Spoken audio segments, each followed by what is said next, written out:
Bonjour à tous et bienvenue dans cette nouvelle vidéo qui traitera de la deuxième partie de la construction de notre tableau de bord fournisseur. Mais tout d'abord, si vous souhaitez aller plus loin dans les explications, je vous invite à cliquer sur les liens de formation dans la description. Et si vous ne souhaitez pas rater mes vidéos sur la comptabilité, la finance et l'utilisation des outils tels qu'Excel dans le monde de l'entreprise, n'hésitez pas à vous abonner à la chaîne. De plus, pour ceux qui souhaiteraient uniquement acquérir le fichier sans passer par le tutoriel vidéo, sachez que tous les documents sont disponibles en illimité et dans leur version finalisée pour mes contributeurs Patreon, plateforme dont vous trouverez le lien en description. Alors dans cette deuxième partie de tutoriel, on va s'attacher à la création de nos différentes formules. Donc pour ce faire, je vais tout d'abord vous donner rendez-vous ici dans l'onglet de paramètres. On va mettre une liste de fournisseurs, voilà, au hasard. Donc on va avoir four 1, four 2, et ainsi de suite. On peut tirer donc tous les fournisseurs vers le bas. Four 14, on va en mettre allez, une quinzaine. Comme ça, voilà. Voilà. Au niveau des taux de TVA, on aura donc du 20%, du, je crois, 10%, 5,5 et 2,1. Voilà. On va mettre un petit chiffre après la virgule. Les modes de paiement, donc on va mettre éventuellement chèque, virement et espèce. Voilà, là pareil, on va centrer le tout. Voilà, une fois qu'on a fait ça, je vais me mettre sur l'onglet ici d'année 1 et je vais commencer par mettre les différentes formules qui correspondent à mon fichier. Déjà, dans l'onglet ici de fournisseur, je vais sélectionner l'entièreté de ma ligne. Pourquoi? Pour y mettre tout simplement une liste déroulante. Donc on va sélectionner notre ligne, on va dans Données, Validation de données, on autorise les listes, non, les listes, voilà. On va dans notre onglet de paramètres, fournisseurs, et on sélectionne l'ensemble de nos fournisseurs comme ceci. On appuie sur Entrée. Voilà. Au niveau des pays, donc là maintenant on attaque avec une petite formule. Donc on démarre si erreur. On ouvre la parenthèse, recherche V. On ouvre là encore la parenthèse, recherche V de quoi? Du fournisseur ici en D6, point virgule. La table des matrices, où va-t-elle se situer? Naturellement dans les paramètres ici. Voilà. Donc ça va être la colonne 1, 2, 3. Donc point virgule 3. Point virgule, on n'oublie pas de mettre faux, correspondance exacte, comme à chaque fois. On ferme la parenthèse, point virgule, et on renvoie naturellement une cellule vide si nous avons une erreur. Voilà, alors on fige naturellement notre base de données comme ceci. On laisse juste la cellule ici qui est relative au fournisseur. Regardez maintenant, si je prends un fournisseur, j'ai 0 ici. Pourquoi? Parce que je n'ai pas mis de pays. Si maintenant je mets un pays, par exemple France, Espagne, Portugal, voilà, que je répète à chaque fois ces trois différentes informations.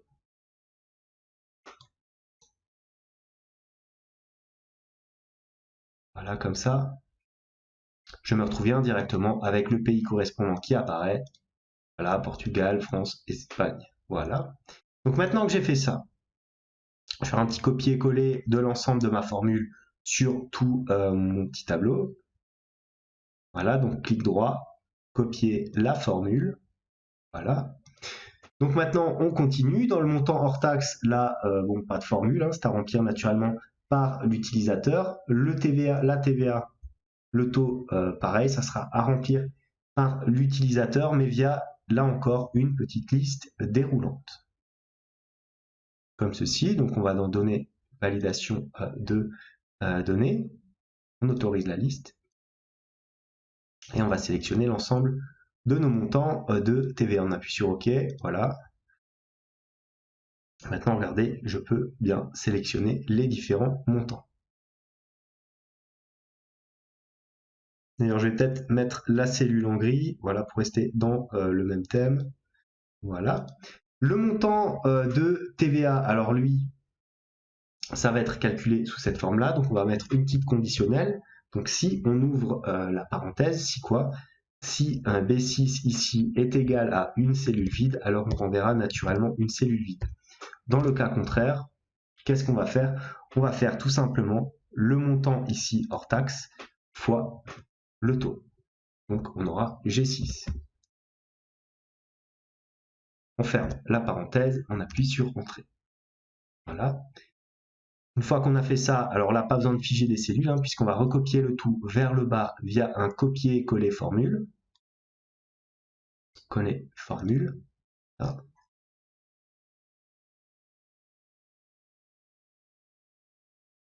On remonte. Voilà.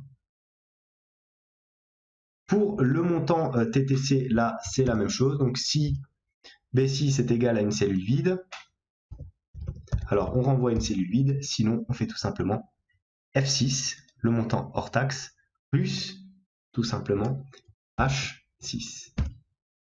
On ferme la parenthèse, on appuie sur Entrée. Pareil, copier et naturellement coller notre formule. Voilà. Au niveau de l'échéance, alors là, c'est naturellement à remplir par l'utilisateur. Le montant de la compte, pareil. La date, pareil. Le règlement final par l'utilisateur et la date du règlement final, pareil, par l'utilisateur. Le reste à payer, ça va être si erreur. On ouvre naturellement la parenthèse. Alors, qu'est-ce qu'on va mettre? On va mettre tout simplement, alors on aura du TTC ici, moins, alors moins tout simplement quoi? La compte ici, moins éventuellement le règlement final. Point virgule, on renvoie une cellule vide. On ferme la parenthèse, on appuie sur Entrée. On n'oublie pas d'étendre cette cellule vers le bas.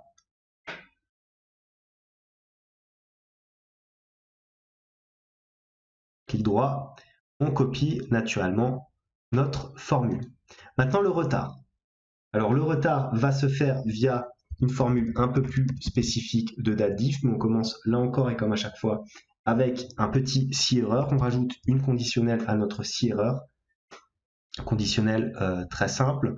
Donc si l'échéance ici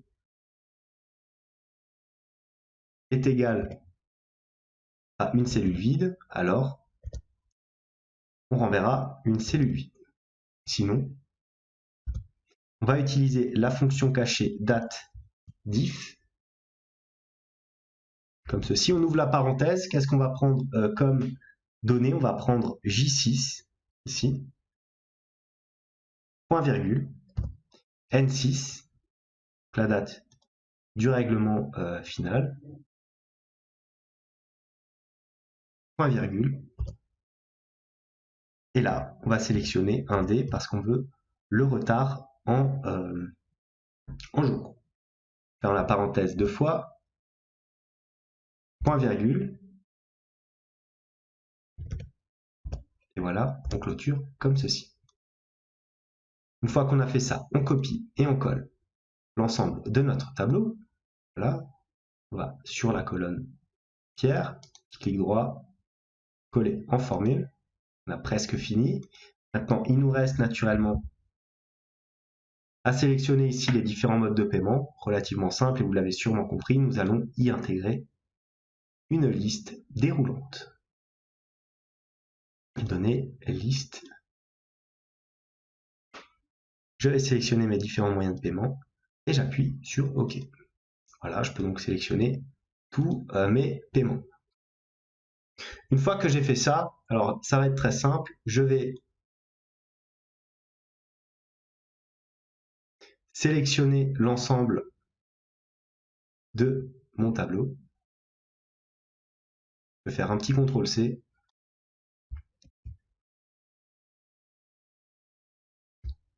CTRL-V. Pourquoi? Parce que je copie tout simplement les formules correspondantes dans mes autres années. Ça va être exactement la même façon de faire, c'est juste l'onglet répété 4 fois de suite. Donc CTRL-C, CTRL-V, voilà, on se place dans la première cellule, regardez. On a bien les formules qui viennent se rabattre ici. Et enfin, pour l'année 4, Pareil, CTRL V. Voilà, on fait une petite vérif quand même pour voir. Voilà, voilà.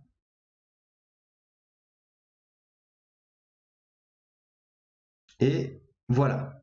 Passons maintenant aux formules de notre tableau de bord. Donc on y va, on va commencer ici par mettre dans notre formule fusionner une petite liste avec nos différentes années. Donc autoriser, on va mettre liste. Alors qu'est-ce que je vais sélectionner? Je vais sélectionner par exemple année 1. On va mettre l'accent histoire de l'écrire relativement bien. Point virgule, année 2. Point virgule, année 3. Point virgule, année 4. On appuie sur Entrée. Et maintenant on peut sélectionner quoi? On peut sélectionner nos différentes années. On va modifier un petit peu la police. Voilà, je vais le mettre au centre. Et je vais mettre tout ça en gras. J'augmente la taille de ma police. Voilà. Ensuite, je vais me placer dans cette cellule-là. Je vais fusionner l'ensemble des éléments. Voilà. Et je vais taper ma première formule. Alors, je vais le faire aussi ici, si déjà. Je me suis arrêté là. Voilà. Et voilà.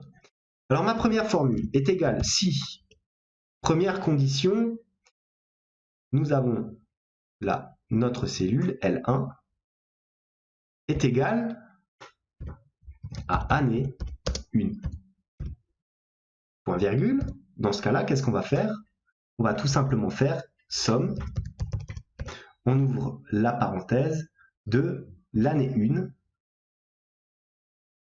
c'est-à-dire la colonne ici F hors taxe. Voilà, on va la sélectionner entièrement. On est allé jusqu'à la cellule 100, comme ceci. Donc on va même peut-être sélectionner directement sous ce format-là. Attendez, on va faire plus simple.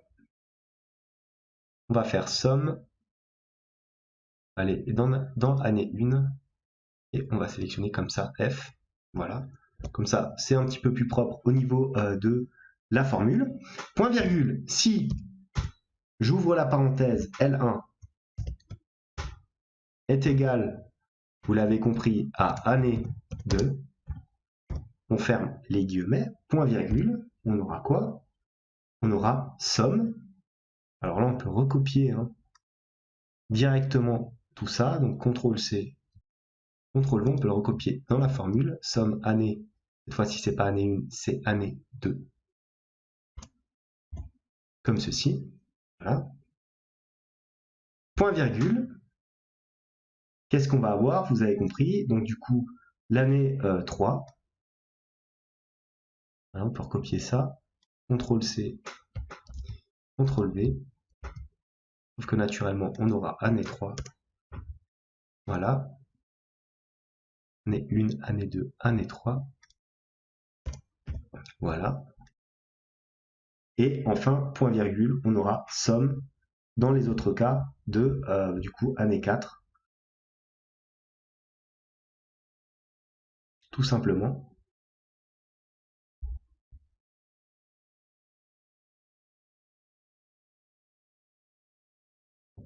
Voilà. Copier. Coller.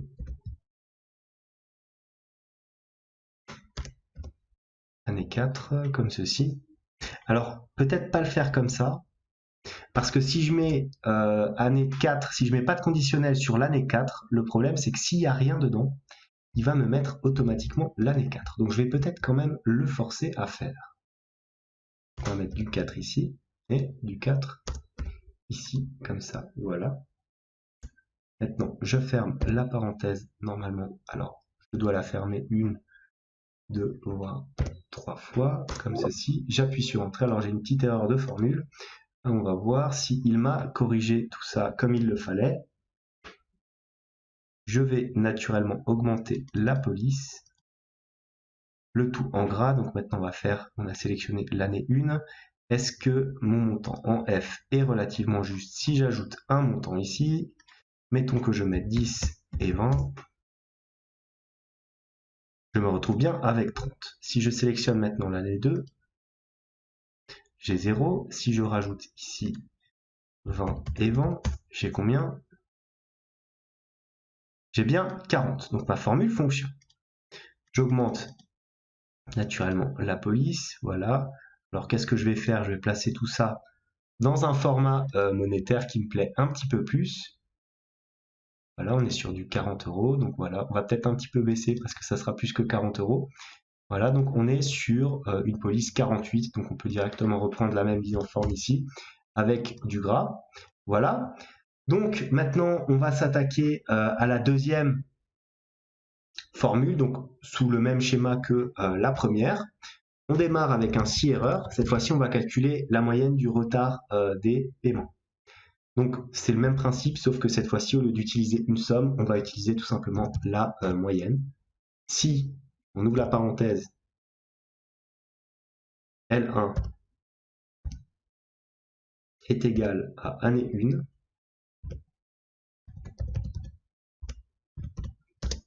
ne pas oublier l'accent, hein, bien attention. Voilà. Qu'est-ce qu'on aura? On aura point virgule, moyenne. On ouvre la parenthèse, moyenne de quoi? Moyenne de l'année 1 ici. Et si je ne me trompe pas, de la colonne P, comme ceci. On ferme la parenthèse, là, point virgule, et là, on va répéter naturellement ce qu'on a écrit ici. Chaque fois, hein, donc les si, CTRL-C, CTRL-V, on change, ça va être année 2. Ensuite là, ça sera année 2. Voilà, on fait pareil pour l'année 3. CTRL-C, CTRL-V, on est sur une année 3. Année 3, bien attention à supprimer les bons caractères et à ne pas en rajouter d'autres. CTRL-C, CTRL-V, voilà, on est bien année 3 à chaque fois, année 2, année 2. Donc j'ai ma dernière condition, si L1 est égal du coup à année 4, moyenne année 4, comme ceci. Voilà, je supprime ici les trois petits points parce que je veux mettre, alors combien de parenthèses? Il me semble qu'il y en a à peu près 5. 1, 2, 3, 4, 5. Point virgule, 0. Et on ferme notre dernière parenthèse. Alors, est-ce que j'en ai oublié? C'est possible. Alors, j'ai un si ici, L1. J'ai peut-être une parenthèse en trop. Voilà. Donc là, on repartirait sur un montant qui est globalement le bon. Alors, il me propose une correction. Je clique sur OK. Alors, peut-être que c'est ici que ça pose problème. J'ai plusieurs tests logiques qui ne correspondent pas, donc il faut bien regarder d'où ça provient. Voilà, c'est ici. J'en ai rajouté trop. Voilà, voilà. Voilà. Si je rajoute maintenant une parenthèse ici, j'ai bien une parenthèse noire, j'appuie sur Entrée. Toujours faire attention au nombre de parenthèses que vous ouvrez et que vous refermez. Ensuite, vous remontez votre 0 ici. Vous mettez naturellement un petit format de cellule un peu spécifique, c'est-à-dire en personnalisé, et vous rajoutez naturellement les jours, comme ceci. On appuie sur OK, voilà, donc vous avez 0 jours comme ça, c'est normal, je n'ai rien mis, donc on va maintenant aller dans année 2, on va regarder. Le retard supposé, allez, on le met en brut, on va avoir, je sais pas, on va mettre, admettons, 30 et 40. Je vais avoir combien? Je vais avoir 35 jours de retard. Là, donc là on va naturellement rétablir la formule, hein. C'était juste pour l'exemple que j'ai un petit peu forcé tout ça. Voilà, petit clic droit, c'est ce qui va se passer quand vous allez mettre naturellement deux dates différentes. Votre retard va apparaître ici. Donc maintenant, je peux remettre en revue mes différents éléments. Voilà. Et voilà donc pour la partie formule à mettre en place sur notre tableau de bord fournisseur. Alors, formule relativement longue, mais assez facile à comprendre, puisqu'au final, il n'y a que des conditionnels vraiment basiques et des fonctions somme et moyenne. Il faut juste faire attention à la syntaxe et être vraiment rigoureux sur la mise en place des parenthèses, des guillemets naturellement, des points-virgules et de toutes les informations correspondantes. J'espère que cette vidéo vous a plu. Je vous donne rendez-vous maintenant dans la troisième partie de ce tutoriel où on va aborder la mise en place des différents graphiques. N'hésitez pas à me mettre un commentaire de suggestion en bas de cette vidéo, à liker aussi cette vidéo si elle vous a plu, à vous abonner à la chaîne si ça n'est pas encore fait. En tout cas, moi je vous dis merci et à bientôt pour la suite de ce tutoriel.